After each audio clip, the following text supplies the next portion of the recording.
Welcome back, class, to today's Explainer. Man, I am absolutely thrilled to have you here as we dive into one of the most dynamic, critical chapters in all of U.S. history.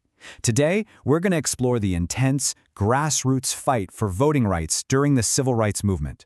We'll look at how it completely transformed the nation and, crucially, how those historical battles connect directly to the electoral maps we're using right now, today. So grab your notebooks, get focused, and let's get ready to learn. Okay, let's kick things off with our do now for the day. We're looking at this really incredible historical photograph of President Lyndon B. Johnson signing the landmark Civil Rights Act of 1964. Now, I want you to mentally add in a positive to that sentence. Just think for a second about what that massive piece of legislation actually accomplished, right? It outlawed discrimination based on race, color, religion, sex, or national origin. It ended unequal voter registration requirements, and it essentially banned racial segregation in schools, workplaces, and public facilities. It was huge, but as we're about to see, while it was monumental, it definitely wasn't the end of the story. Real quick, before we plunge into the heavy stuff, just a fast rundown of our class announcements. Remember, guys, if you need quiz makeups or retakes, you gotta come see me after class. Today is the absolute last day for USH 10.2, and Monday is your deadline for USH 10.3. And, a massive reminder staring us all right in the face, we literally only have 21 classes left until the Regents exam. So basically, every single concept we cover today is absolutely crucial to lock into your memory. Here's our agenda for today's Explainer. We're going to start by examining the on-the-ground fight for the vote, zooming in on Freedom Summer and the Selma marches. Then, we'll look at how those movements practically forced the passage of the Voting Rights Act. And finally, we'll connect all this history to modern voting issues, specifically looking at gerrymandering and some recent voting laws. All right, let's jump in. Part 1, the fight for the vote. Unfinished business. So, you know how the Civil Rights Act of '64 was this huge victory? Well, it actually left the massive, glaring issue of voting disenfranchisement completely unsolved. Black Americans across the South were still being systematically blocked from the ballot box. Like, the law changed on paper, sure, but the reality on the ground, it hadn't changed a bit. And the protesters in 1964 totally understood this. Their signs literally say it all: register to vote and end the literacy test. This whole movement was Freedom Summer. It was this massive grassroots campaign aimed at registering as many African American voters as possible in the South. These activists knew the Civil Rights Act didn't fix voting, so they had to force the issue through direct, nonviolent action. I mean, they were literally risking their lives just to demand the basic democratic right to cast a ballot. And that ongoing, desperate struggle leads us straight into 1965, with the SNCC and SCLC marches for voting rights in Alabama. They were famously marching from Selma to Montgomery. But this push for equality met horrific, just unimaginable resistance. The brutal police violence inflicted on peaceful marchers, it's just heartbreaking. This event became known to history as Bloody Sunday. If you look closely at the action here, you can actually see a young John Lewis falling to the ground under the attack of state troopers. It is a very somber, incredibly urgent moment in history that shows exactly what these citizens were up against. Now here's the absolutely crucial point about what happened next. This wasn't just some localized event that stayed hidden. This brutal police violence on Bloody Sunday was televised. Cameras captured peaceful Americans being beaten for simply demanding the right to vote, and those images were broadcast right into the living rooms of families all across the country. That televised violence spread like wildfire and sparked immense national outrage. The country couldn't look away anymore. They couldn't pretend the system was fair. The people demanded action, and they demanded it right then.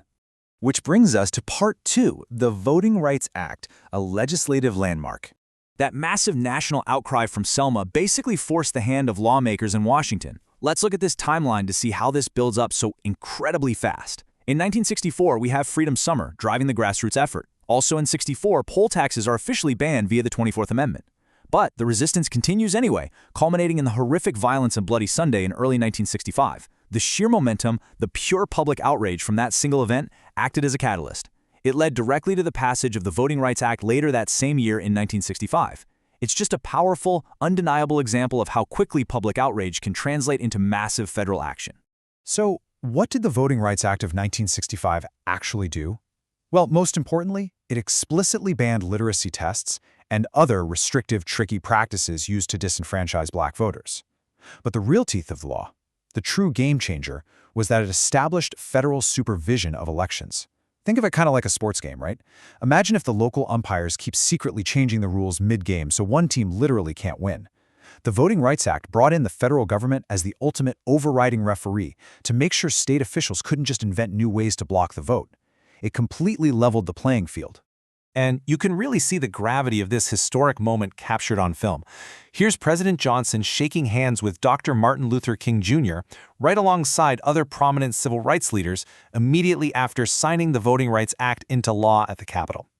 This image cements that brand new federal commitment to voting equality. It's a living testament to the fact that the intense pressure applied by the civil rights movement successfully forced the absolute highest levels of our government to finally act.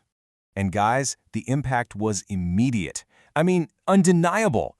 Look at this packed polling location. The VRA led directly to a massive, unprecedented increase in the number of black voters successfully casting their ballots. And consequently, it also led to a huge spike in the number of black elected officials holding office all across the country. And you know what that meant? It meant lawmakers finally had to start paying serious attention to black voters and their needs. Moving into Part 3, Modern Voting and Gerrymandering. Because history isn't just stuck in the past, right? It directly shapes our present. While the Voting Rights Act radically changed the landscape back in 1965, questions and super intense debates about voting restrictions still persist today. The fight for the ballot box is absolutely an ongoing thing.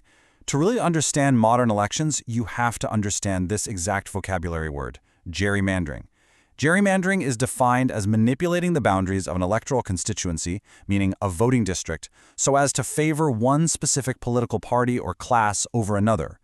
So instead of a district being a neat, logical, geographically sensible area, the lines are intentionally drawn by politicians to group certain voters together or split them apart, just to guarantee who wins the election.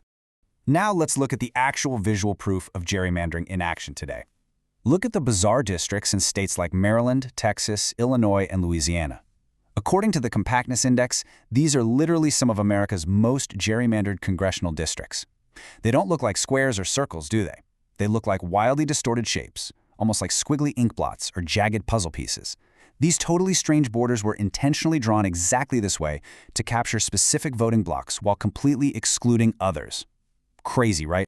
And alongside gerrymandering, we also see ongoing, really heated debates regarding voter ID laws and other election administration rules. For example, check out this recent news breakdown of a new voting law in Georgia. The law outlines that water and food cannot be given to voters waiting in line. Counties cannot accept outside funding for materials to administer elections. The state election board now has the power to remove local election superintendents, and the Secretary of State no longer chairs the state election board. These highly specific regulations are right at the dead center of modern political debates. You've got intense arguments from all sides about whether these laws actually secure the election process or if they simply serve as brand new barriers to voting. Okay, Part 4, Key Terms Review. Regents Prep Time. Let's shift back into high gear and review our key vocabulary. These are the terms you absolutely 100% need to know as we count down those 21 days to the Regents exam. First up, Freedom Summer. Remember, this was that 1964 grassroots campaign attempting to register as many African-American voters as possible down in the South. It was the essential on-the-ground push that basically proved the Civil Rights Act of 1964, while great, just wasn't enough to fix voting. Next up is Bloody Sunday. This refers to the violently horrific 1965 police attack on peaceful SNCC and SCLC marchers in Selma, Alabama. The critical takeaway you need to remember here is that the televised violence shocked the conscience of the entire nation and resulted in massive, undeniable national outrage. Finally, the Voting Rights Act of 1965. This is the absolute landmark legislation that officially banned literacy tests and established federal supervision of elections. Remember our umpire-referee analogy? This was the federal government stepping in to level the playing field for all voters once and for all. All right, Part 5, practice quiz time. Let's test your knowledge. Okay, let's see how much actually stuck in your brains today. Shout out the answer in your head or write out loud. Question 1.